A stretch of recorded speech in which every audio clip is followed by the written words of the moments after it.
They say the truth is hard to weaponize. They only injured when they telling lies. The devil feel the shame when revolutions finally televised. You've been advised. Crafting narratives, incentivized when lies are uplifted. Being candid gets you penalized. And we are back. Welcome back to the channel, everyone. This is King Akil. I want to say I appreciate everyone for all the love. We're getting close to 600 subscribers. We're on our way to 1,000 subscribers. So if you've been enjoying the content, please like, comment, subscribe. It really helps. You guys have been killing it. It's been amazing so far. And I got a few videos this weekend I'm going to go ahead and give to you guys to say my thank you for all the support. First thing, I'm going to do a little bit of a different switch up. I'm going to go ahead and talk about something that's a little more current. And this is the Gucci Mane Crash Dummy song. Anyway, just had a quick call from my brother, but yeah, if you're unfamiliar with the situation, there's Gucci Mane. He has his label 1017. Pooh Sheisty was signed to it, is signed to it. He went to prison for some charge. He recently just got out. He started doing very well on his return, and apparently he did not like his contract situation. So him, his father, and 7 other of his associates or something of that nature drove down to Dallas, set up a meeting with Gucci Mane, asked him to release him from the contract. He said no. They then stuck him up and made him release it and sign it. And then also apparently stole jewelry, went down, got arrested for this. Of course, the signature wouldn't have counted anyway because signing something under duress does not make a contract stand. But anyway, there's a lot of speculation that has been happening on the internet about whether or not Gucci told for them to have the information for this arrest. Is it snitching? Gucci Mane, the notorious street rapper. So there's that, dialogue on the street. I'm not gonna get too much into that. I'm just giving you guys a little bit of a backstory. And I am from Memphis, Tennessee. Born and raised there for 30 years. So I do have a little bit of course, personal bias to this. I don't have any personal inside information or anything like that. But yeah, just wanted to check this out and, switch tempo. Today, last thing I'm going to go ahead and say before I get started on the video is I'm going to react to Castle and Rose together in tandem. I'm going to listen to the people in the comments. And I think I'm going to release that on Sunday. So you may get that video out Sunday. So keep checking out for that. But anyway, let's get into this. This is Gucci Crash Dummy. Zaytoven on the beat. Yeah. Nigga, I hate to see you up. Huh? Tell the truth, you went out like a real crash dummy. And after all that, boy, you still signed to me? Wow. I'm like Birdman and nigga, this my cash money. And your fat ass flunky, he a stone cold junkie. Alright. So again, I'm not really here to pick sides. I know I'm from Memphis, so I got a bias, But I'm gonna try to look at this objectively like I do. So he says, after he talks about people hate to see you up, tell the truth, you went out like a real crash dummy. Like, now, for those of you who don't know, because I know some people watch me from overseas, a crash dummy is like someone who's recklessly throwing away their life or something like that. Someone who's rash and crash dummy, like their life is like that. And after all that, boy, he's still signed to me. So he's comparing Pooh Sheisty coming to try to make him sign a contract out of duress and sticking him up. It's like a crash dummy move, and now he's still signed to me. I'm like, Birdman, this my cash money. Okay, Birdman, Cash Money Records. But this is my money. And your fat ass funky is Stone Cold Junkie. So he's talking about Big 30, who apparently was there as well, another Memphis rapper. Let's see where he keeps going with this. Real crash dummy.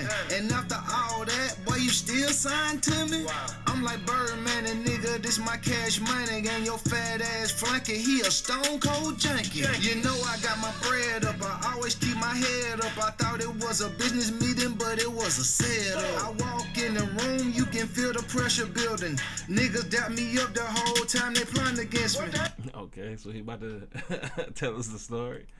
I mean, look, man. People can I'm gonna say this.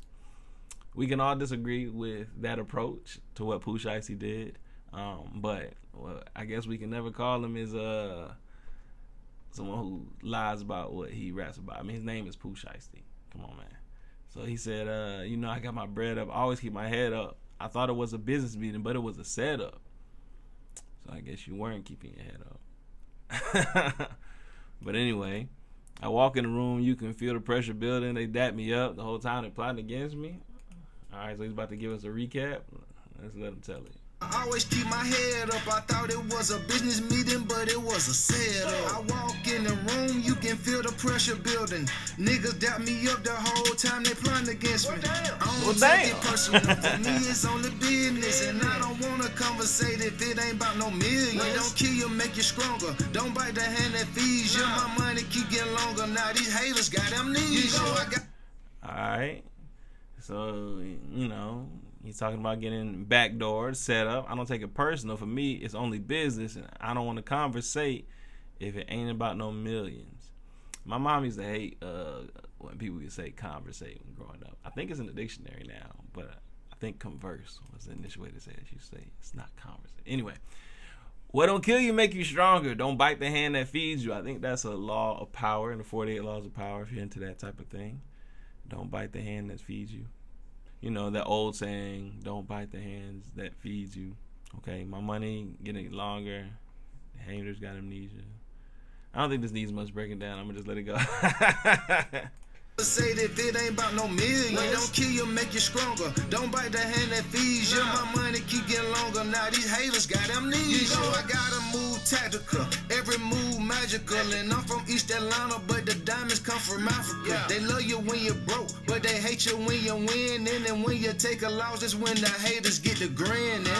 Quick sidebar. Again, I don't want to get too politically active here, but we shouldn't get diamonds from Africa anymore, if you know what people have to do to get it. Anyway, yeah. Sidebar, so I don't know. I had to get too woke on that. Let's keep it going. Magical, and I'm from East Atlanta, but the diamonds come from Africa. They love you when you're broke, but they hate you when you win. And then when you take a loss, that's when the haters get the grin. And it's all on you. Can't be wearing no disguises. You play stupid games, then you win stupid prizes. Some people like to take a nigga kindness for weakness. I pulled up on business, but y'all was on some weak shit. The artists and the... What do y'all think here, though? Let me ask y'all. What do y'all think? Is this was this some weak shit by Pooh Sheisty, or was this some gangster shit by Pooh Sheisty?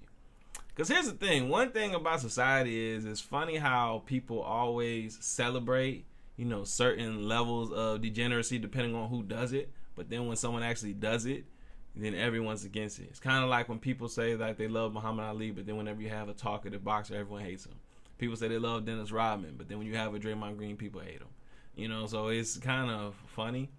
But anyway, so I'm saying that to say people talk about these guys who stand on what they say, who live out what their truth is that they're rapping about. But when Pooh Sheisty emulates that, now everyone's criticizing them for that. And I can understand the criticism is clearly warranted about the actual action. Like, come on, we're not here defending what Pooh Sheisty did. I'm just talking about sometimes the hypocrisy and the criticism. But what do y'all think? Do y'all think it was some weak shit doing this, or do you think it was some shit that you expect from someone like Pooh Sheisty? Let me know. It's all on you. Can't be wearing no disguises. You play stupid games, then you win stupid prizes. Some people like to take a nigga kindness for weakness. I pulled up on business, but y'all was on some weak shit. The artist and the CEO, I wear a lot of hats. They smile in your face, then they stab you in your back. You learn from your daddy, so I guess that is hereditary. I'm that same nigga that put money on your commissary.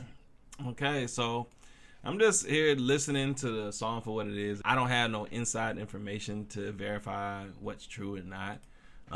But if I'm going to take him for his word on what he's saying, you're all on you. Can't be wearing no disguises. You play stupid games and you win stupid prizes. Some people like to take someone's kindness for weakness. I pulled up on business, but y'all was on some weak shit. Yes, my lady. Okay, well, I'm about to get ready to go. Some people like to take a nigga kindness for weakness. I pulled up on business, but y'all was on some weak shit. The artist and the CEO, I wear a lot of hats. Okay, they smile in your face and they stab you in your back. So this was kind of like a backstabbing move if what he's saying is I'm the same person that put money on your commissary. And in between there, he says, you learn from your daddy, so I guess it's hereditary because his father was there present. So if he was someone who was looking out for his artist when he was locked away and then for his artist to put his move on him, and that it could be seen as a backstabbing move. I understand that. So let's keep it going. Wear a lot of hats. They smile in your face, then they stab you in your back. You learn from your daddy, so I guess that is hereditary. I'm that same nigga that put money on your commissary. A nigga settled to play like Suge Knight did with Drake, but I ain't Easy E, nigga, and this ain't back in the day. The 1017, the label, I built this shit from the ground, and I be damned if I let a nigga take my shit down. Pressure on my chest, but I still ain't pressed. Pen to the paper, but it's under duress. So he really is just telling the story. I mean, it's like he's been regurgitating everything that he's seen on the internet for the past few days.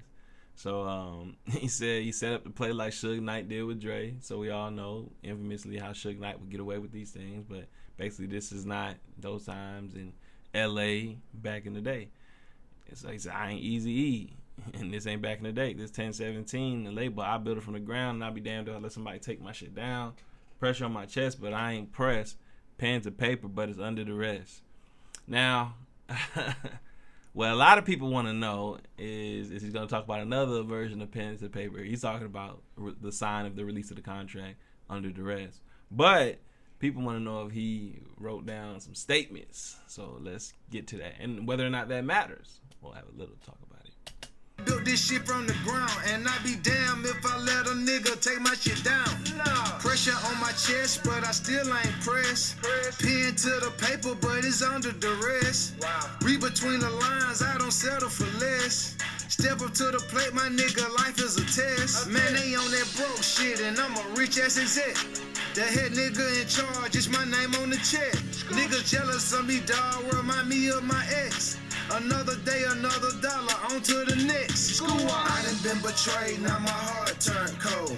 I done been betrayed, now my heart turned cold. I done been betrayed, now my heart turned. I mean, this is pretty simple and straight to the point. I mean, it's just kind of like, it just kind of seems like this is just something he just wanted to get off his chest and tell to the people. Read between the lines, I don't settle for less, step to the plate. Life is a test. They on that broke shit. I'm a rich ass exec. I'm the head person in charge. My name on the check. They jealous of me. Remind me of my ex. Another day, another dollar. It's on to the next. I done been betrayed. Now my heart turned cold.